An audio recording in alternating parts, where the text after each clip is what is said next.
طيب خليني اخد منكم ملف الراحلين في الاهلي. قول لي اسمه وشوقي يقول لي اسم مين ماشي. خلاص كده مفيش حد دلوقتي. كان الكلام في الساعات الاخيره بيتقال على محمد شريف وانه راح الاتحاد وكده، ولكن لا مفيش حاجه مفيش حاجه اتقالت في القصه دي خالص.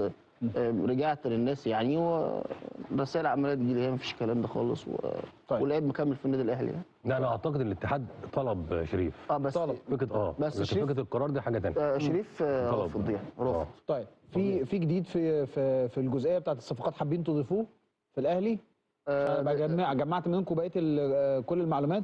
في اضافه في اللاعب مهند علي اللي كان اتقال عليه ان الاهلي بعت عرض رسمي لنادي ضبا الفجيره. النادي الاهلي بعت استفسار يعني هل من الممكن يعني، بس ما كملش.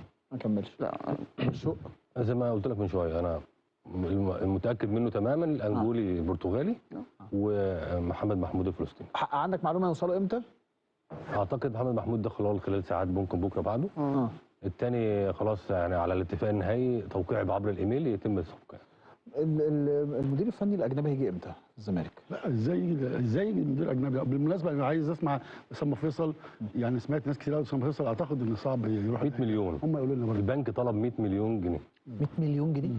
طلب 100 مليون جنيه؟ ايوه النادي الاهلي اسامه فيصل. طبيعي اغلق عمرو الجزار راح ب 60. بدري يعني. انت عارف عمرو الجزار فتح الكلام كان بكام؟ ب 80. ماشي، هو نفس الفكره اهو. لا بس انا عايز اعرف اسامه فيصل هي طلبه امتى؟ انا اعتقد ما طلبوش. اعتقد انا طلبه في الاول قبل عمرو الجزار. بس دلوقتي طلع في 30 نادي بيطلبوا ابراهيم معلش عشان ناخد الحته دي. عشان مش دلوقتي الاهلي ما طلبش اسامه فيصل دلوقتي. وقت عمرو الجزار بس. عمرو الجزار بس. من بعد عمرو الجزار مفيش ولا كلام في الاهلي على اسامه فيصل. طيب. ولا توجه دلوقتي. وبرضه ما نقدرش لسه نتكلم في موضوع جراديشار الا لما نشوف مين اللي جاي.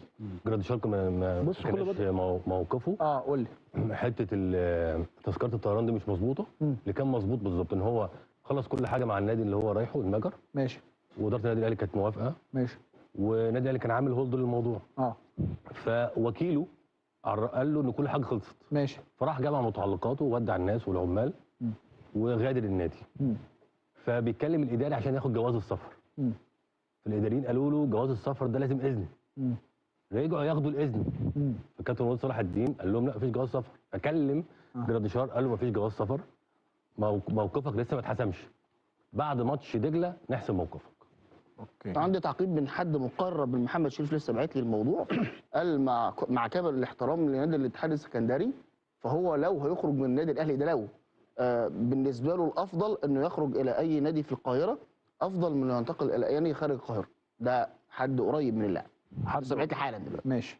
طيب نقول الزمالك لو بيفكر في مدرب اجنبي يبقى دي مش عايز اقول شيزوفرينيا كرويه. ليه؟ يعني انت في ايه ولا في ايه؟ يا عم انت في ايه ولا في ايه؟ اعتقد انا سمعت فتح الله معاك، حتى لو كده انت لازم تدعم معتمد، لازم تقنع اللعيبه ان معتمد قاعد. انت مش كل شويه تطلع تقول المدرب جاي بكره جاي كمان اسبوع، لا انت تدعمه. وبصراحه انا شايف ان معتمد جمال عامل اللي عليه وزياده، يعني تضطر يرجع احمد حمدي ومحمد السيد. مش لاقي حاجه خالص، فيعني كتر خير معتمد واعتقد ان هو هيكمل يعني. طيب استاذ ابراهيم. بص، جراديشار وقت ما الاهلي يعلن رسميا عن المهاجم جراديشار هيطلع على مطار القاهره. هيلحق بقى، ما هي الفكره ان انت النهارده. رقم 2 هو اعاره كمان للنادي المجري مش بيع. ماشي. هو مقدر من النادي الاهلي لانه روحه كويسه واستعداده كويس، ما عملش مشكله. كويس. النادي الغريب يا استاذ ابراهيم انا اسف، الغريب النهارده او امبارح اتمرن تمرينه ممتازه. وهو في القايمه بكره. يعني في قايمه حاجه غريبه. دجله. المهاجم الجديد التطور اللي كان من امبارح انه تم تعديل الفكره من شراء الى استعاره. ايوه. مع اولويه الشراء. ده اللي هو كان كامو. ايوه. بغض النظر عن الاسماء، لكنه خد بالك حاجه، ملف عودة الفخوري لم يغلق. وقد تظهر فيه جديد خلال 24 ساعه. يرجع يبقى في الاهلي؟ الله اعلم. يعني هو حتى الان انا مصادر اردنيه. ماشي. حتى الان لم يوقع للنادي البيراميدز. كل القصه الحسين اربد النادي رئيسه عامر عبيده راجل ملتزم جدا بالديل اللي حصل مع النادي الاهلي ومقدر ده جدا ومتمسك بيه ده قوي. ماشي. الخلاف كان بينه وبين وكيل اللاعب وبينه وبين والد اللاعب. والد اللاعب باصص لفكره انه فرصه للعب بس قبل كاس العالم. وكيله ابلغ الاهلي بالاعتذار. لا انا عندي اضافه. طب هو لو ملتزم بكلمه، مين بدأ المفاوضات الاول؟ بص، يعني مين بدأ يتفاوض على اللعيب الاول؟ بيراميدز ولا الاهلي؟ الاهلي عمل كونكشن الاول مع النادي، ومسؤول كبير في النادي الاهلي سافر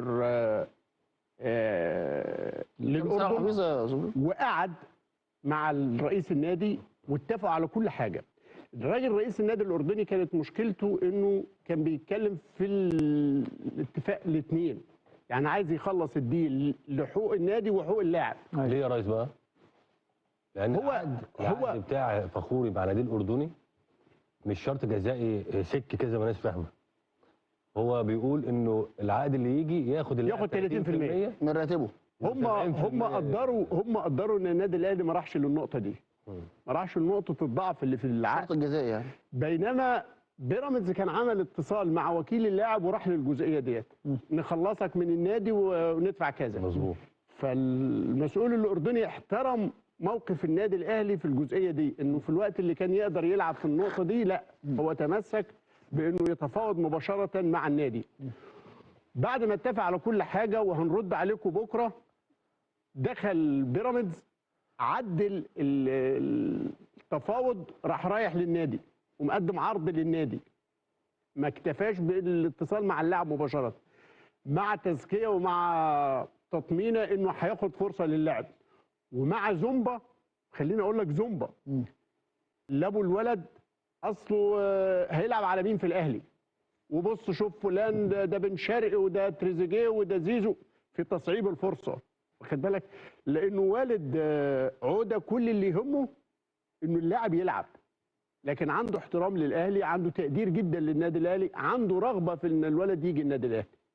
ايه الجديد؟ ربما خلال ال 24 ساعه يبقى فيها جديد. بس يا ده بالنسبه لعوده الفخوري. يعني عندي في برضه يعني وفقا برضه الاتصالات مع ناس في النادي الاهلي، يعني انا عارف طبعا انا في الجزئيه دي، جزئيه الفلوس حضرتك برضه ما دوستش فيها قوي، يعني ما رحت لهاش قوي، حضرتك رايح ناحيه اللعب بس. شوف لا الموضوع فيه فلوس كتير يا ريس، الموضوع فيه حدد فلوس كتير من مين؟ من الاهلي طبعا، من بيراميدز. بس الراجل والده حسبته مش ماديه. لا انا هكلم حضرتك بقى يعني باللي جالي من الناس في النادي الاهلي، لان النادي الاهلي لما خلاص كان اتقال النادي الاهلي ان احنا خلاص وفقا للكلام اللي كان داير، طب يلا نمضي العقود. المسؤول اللي احنا اتكلمنا عنه يلا نمضي العقود، قال لك طب معلش احنا جاي لنا عرض من دينامو زغرب الاوكراني، اللاعب يحسم موقفه ويفاضل ما بين عرض النادي الاهلي وعرض دينامو زغرب، وادينا 24 ساعه قبل ما يمكن المسؤول الاهلاوي يوصل او اعتبر انه وصل للقاهره.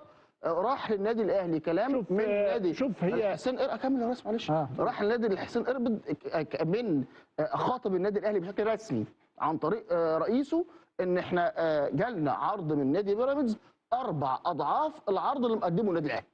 ألم يعتذر وكيل اللاعب؟ اكمل بس يا ابراهيم، اكمل ماشي. 4 أضعاف ده كلام، ده ديالوج ما بينه وبين حد في النادي الاهلي، ماشي، حد مسؤول كمل خلاص. 4 أضعاف العرض المقدم من النادي الاهلي. فاترد فقال لهم احنا محرجين جدا من الوضع اللي احنا فيه، لان احنا اتفقنا معاكم ولكن احنا بنتكلم في 4 أضعاف. لو قدرتوا كنادي اهلي ان انتوا تخلوا العرض قريب، العرض للاعب والعرض للنادي قريب من عرض نادي بيراميدز، احنا مدينكم الاولويه حتى ولو اقل شويه. النادي الاهلي رد بشكل واضح، احنا مش هندخل في مزايده على اللاعب، عرضنا هو 400 و400 للاعب وللنادي، 400 للاعب و400 للنادي. لو انتم موافقين على كده احنا معاكم، لو مش موافقين بلغونا ان انتم مش موافقين. ده اللي حصل موضوع ده. لم يبلغ النادي اعتذاره او الوكيل اعتذر النادي الاهلي بناء على رغبه اللاعب. الوكيل اعتذر، الوكيل مش النادي، رغبه اللاعب. انا وكيل اللي هو ابراهيم، صح كده؟ والعرض بيراميدز كان $1 مليون، 30% للنادي الاردني و70% للاعب. واللاعب بقول لك لا اللاعب كام؟ $1 مليون، 30% للنادي الاردني و70% للاعب. طيب ماشي، خلينا نمشي برضو مع المصدر اللي عند حضرتك. المصدر اللي عند حضرتك بيقول انه قد يكون هناك جديد. اذا كان هناك جديد فهل سيكون المؤكد انه اللاعب ما وقعش لسه للبيراميدز؟ اذا كان هناك جديد فده معناه انه اللاعب والنادي سيقبل بعرض النادي الاهلي، لانه انا المعلومه اللي عندي ان الاهلي قال انا مش هزود يعني مش هزود. فهل ده معناه ان هم هيرضوا بالمقابل اللي الاهلي حاطه؟ كرة في ملعب. بص، في تفاصيل اخرى كتيره في الموضوع قد ترجح كفه الاهلي.